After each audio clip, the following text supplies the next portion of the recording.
our second news story is about hateful speech. Hateful anti-LGBTQ graduation speech at Ohio High School sparks outrage.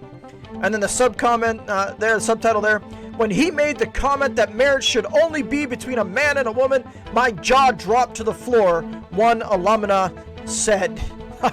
All right, this is hateful speech. Hateful speech. Yes, that's what it is. So let's go through. This article is not a long one, but let's unpack it. This is NBC News here. So they're picking up. Let's look at it by Jay Vale. A high school graduation speech telling students to choose a spouse based on a biblical principle is sparking outrage online.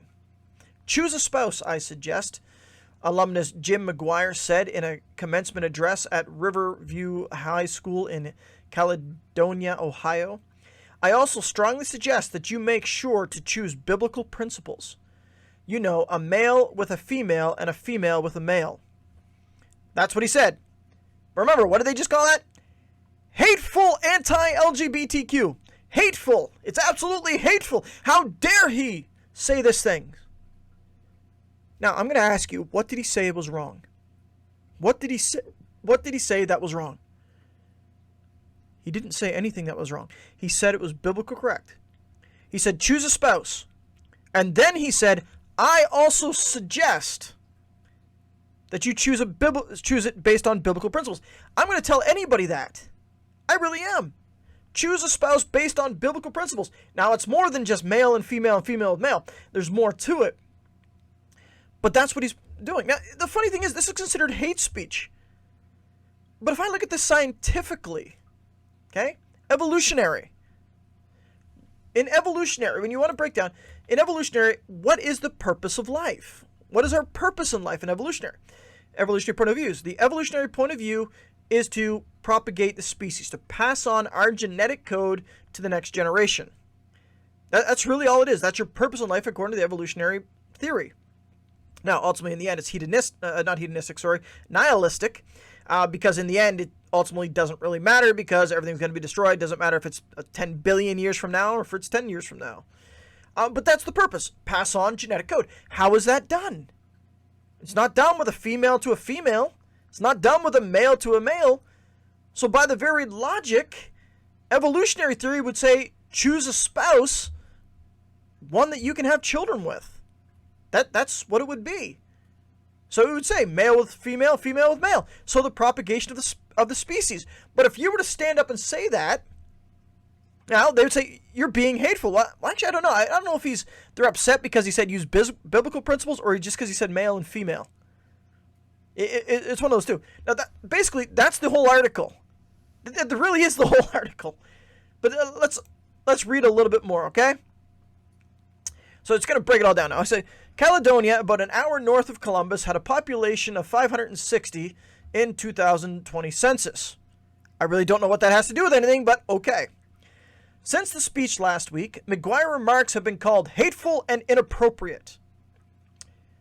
Alexis Ossipow, a 2008 River Valley graduate who was at the ceremony to support her younger sister, told the local newspaper, the Marion Star, when he made the comment that marriage should only be between a man and a woman, my jaw dropped to the floor, and I honestly thought I was hearing it wrong. But I bet you she wouldn't have reacted if he said, do whatever you like. She continues, I had to look around and see if other people were hearing the same reaction I was. And they were, she continued. I felt like crying when I heard some people in the crowd clapping. Why? Because I hold the biblical principles? It hurts you that they don't agree with you? You want to know what hurts me? Is the fact that we're coming into June, and in June it's considered Pride Month, and now I got to put up with, everywhere I look, these abomination flags that are flying the abomination of what I hold and I know is true according to biblical principles, telling me that I am hateful, that I am bigoted, because I don't hold that what they're doing is okay. But this guy stands up there and he says a biblical principle is marriage between man and a woman, and she feels like crying because people are clapping about this? Come on. Then she said, but I was absolutely outraged, and so were my parents and brother. I heard people behind me whispering about how inappropriate the comment was as well. Okay? River Valley High School made the video of the graduation ceremony private, but portions of McGuire's speech circulated on social media platform. Yeah, you can't hide anything anymore. That's kind of the way it goes.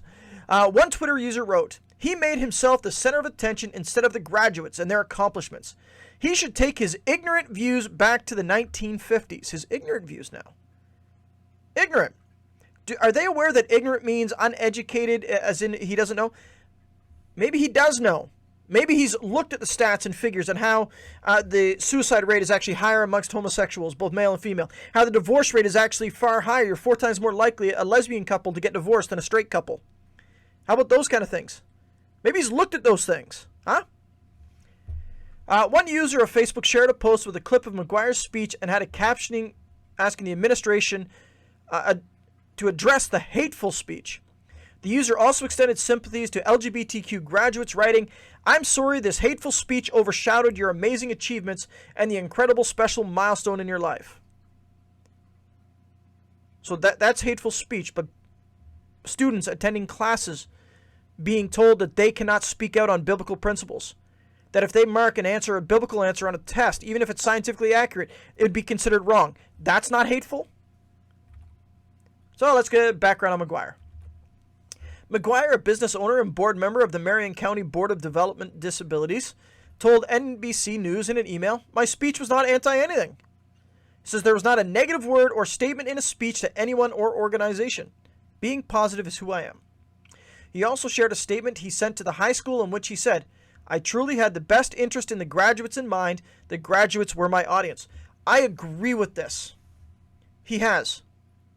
It is not loving to tell people to continue to engage in behaviors and actions that are harmful to them, both physically, psychologically, and most definitely spiritually. It is more loving. It may hurt for a bit, but it is more loving to tell them the truth in love, pointing them to Jesus Christ, than it is to say, "Hey, you're just fine." That is loving. He's speaking to graduates who need to hear the message of the truth because they've been fed lies throughout the entire system to do whatever you want. He's not hateful. The system is hateful.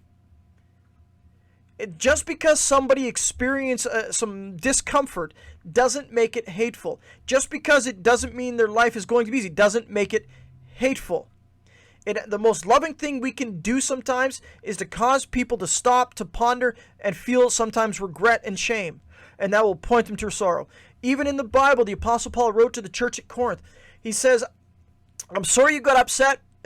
I'm ad-libbing here a bit. He says, "But I am not sorry that it had to happen, because your godly sorrow led to repentance." He says it was important that this took place. So they can't run away from this. They want to, but I think he was loving in it. So now let's go. The school administration released a statement Monday saying the speech was not reviewed by anyone on the River Valley administrative team or the Board of Education. Any views expressed by the speaker during the commencement speech reflected his personal belief. He was not speaking as an official representative of the River Valley local schools. The superintendent of the River Valley local school added, "The alumni speaker was not a member of the River Valley staff, and he was not speaking as an official representative of River Valley local schools." Now, truthfully, as I said, it's not really a big story, because everything that was in the story is right at the top. Choose a spouse based on biblical qualities, male and female, female and male. Then they spend the rest of it basically talking about this female saying, "I was hurt, I can't believe this," and then saying it was inappropriate. Now, the other funny thing about this is I'm going to compare this story to another one. I'm not going to pull this one up. But it comes up from a person by the name of Paxton Smith. Now, you're probably not used to that. You don't know that name. Paxton Smith, congratulations to her, was the valedictorian of her high school in Dallas, Texas, called the Lake Highlands High School. And so she was given the valedictorian speech. And what did she choose to do in the speech? Promote abortion. That's really what she did. She decided to promote abortion. And would that be offensive to the Christians in the audience? Yeah, it would be. To those who are pro-life in the audience, absolutely. To those who are against the killing of babies in the audience, sure. Did she get a whole article? Did she get articles and everything written about her saying how hateful, how her hate speech against babies it was, how her hate speech against the pro-life movement is? Well, no. What did she get? Well, they got cheering feminist writer Jessica Valiant, who was the former Texas State and former Texas State Senator Wendy Davis. They all, and Veronica Escobar, they are pro-abortion. They celebrate her, even to the point that Hillary Clinton took to Twitter and celebrated her, saying she was so brave. She was tremendous. She was taking on the establishment. No, she didn't.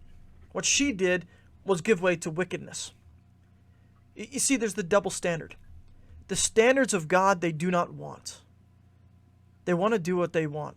People want to go on their own way. The standards of God. See, these two news articles had something very much in common. They were a call for people to return to God's way of doing things. He said, without the change of heart, there can be no change of culture. Without God, there can be no change of heart. A call to return to Christ. That's what it was. And then him saying, choose a spouse based on biblical values. Now, the funny thing is, he didn't even say, you must do this. He says, I encourage you. He's saying, I'm encouraging you to do it this way. And yet that's considered hateful. See, that's where we've got the problem. They want to get away from the truth of God. They want to run from it, and they can't. They just want to shut it down.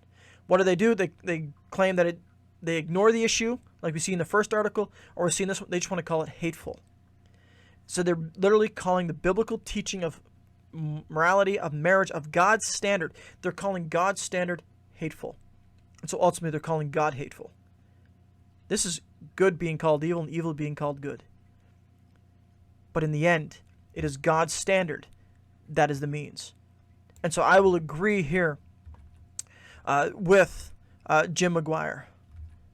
He said, choose to do it God's way.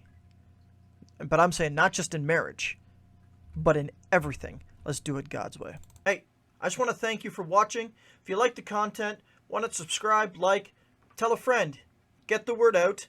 Also, if you want more content, you can follow me on YouTube, on Rumble, or you can even download the Foundation with Steve Teed podcast and Take Me on the Go, found on almost all podcast apps. This couldn't happen without you, and I encourage you, build on a strong foundation.